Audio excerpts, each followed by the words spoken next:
আগামী নির্বাচন খুব সহজ হবে না বলে মন্তব্য করেছেন বিএনপির ভারপ্রাপ্ত চেয়ারম্যান তারেক রহমান। নওগাঁয় বিএনপির কাউন্সিলে প্রধান অতিথির বক্তব্যে একথা বলেন তিনি।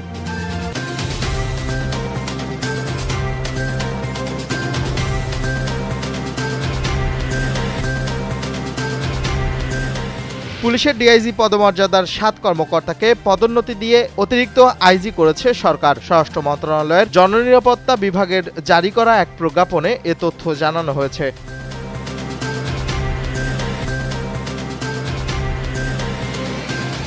আগামী ১ সেপ্টেম্বর থেকে সারা দেশে শুরু হচ্ছে টাইফয়েড টিকা কার্যক্রম। এতে ৯ মাস থেকে ১৫ বছর, ১১ মাস ২৯ দিন বয়সী প্রায় ৫ কোটি শিশুকে টিকা দেয়া হবে।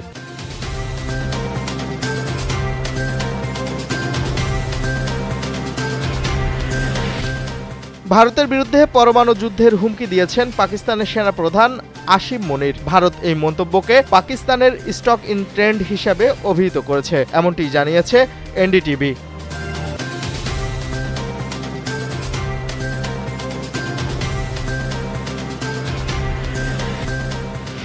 অনূর্ধ্ব-২০ নারী এশিয়ান কাপের গ্রুপ পর্বে নিজেদের শেষ ম্যাচে দক্ষিণ কোরিয়ার কাছে ৬-১ গোলে হেরেছে বাংলাদেশ।